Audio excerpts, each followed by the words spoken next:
Today we will discuss refining your OKRs. Once you have crafted them, it is essential to double-check that they are well-structured, meaningful, and ready for execution. Let's explore the key aspects to ensure your OKRs are in great shape. The first step is to refine your objectives. Start by considering two questions. Why now? Why is this objective important at this moment? With so many objectives and initiatives, it is crucial to be clear on why this particular one deserves attention.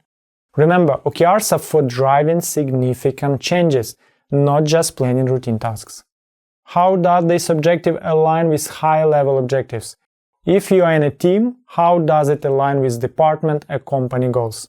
Ensure it aligns with the company's mission and vision to avoid sidetracking and stay focused on long-term goals. It is helpful to document these considerations in the description of your objectives for clarity and communication. Next, ensure your objectives meet the other four key characteristics of a good objective: significant, specific, aspirational, and action-oriented. Ask yourself, is it an important and significant change? Is it understandable and concise? Does it inspire and motivate? Is it action-oriented with a clear goal? By refining your objectives with these questions and characteristics in mind, you will ensure they are well-structured and meaningful for execution. The second step is refining your key results. Here are the characteristics of good key results. Specific and time-bound. Ensure your key results are clear and specific. If your objective is for a quarter, key results should align with that time frame unless stated otherwise. For instance, you may want to achieve a particular result within the first month of the quarter.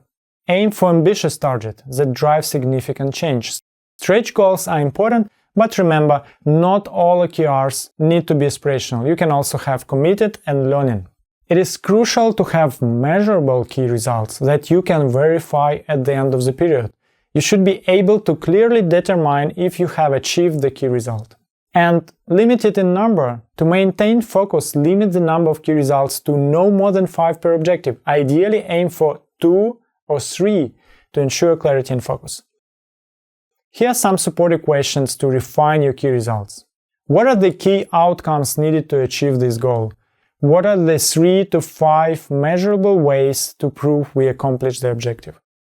How will you measure progress towards this goal?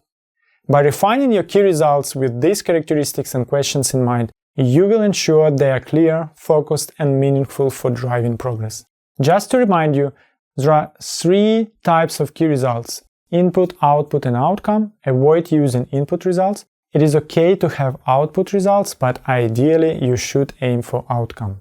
Usually balance between output and outcome is the best. Also remember there are 3 OKR types: committed, aspirational, and learning. If you use this in your organization, or team explicitly mention the type for each OKR.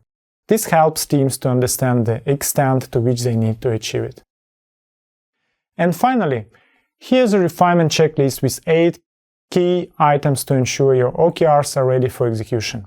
Ensure your OKRs align with current strategic priorities and high objectives, such as company vision and mission. Ask yourself, why now? Check that your OKRs follow the good characteristics we discussed earlier: significant, specific, aspirational, and action-oriented. Each objective and key result should have a designated owner, and the owner ensures progress, addresses challenges, and prepares for check-ins, even if a team is working on it. Avoid having too many OKRs to maintain focus and drive significant change. Aim for a manageable number. Strive for a balance between output and outcome key results. Ideally, focus on outcomes, but recognize that outputs are often necessary for practical reasons. Ensure that key results are not just a to-do list or input-type tasks. This helps maintain the integrity and purpose of OKRs. And define an appropriate and explicit time frame for each objective and key result. Finally, make sure OKRs are visible and transparent to all relevant stakeholders. Use a tool to track and communicate them effectively. This checklist helps ensure your OKRs are well-defined, aligned, and ready for execution. In the next lesson, we will look at Reflect and Reset step, and we will see what is important for this step.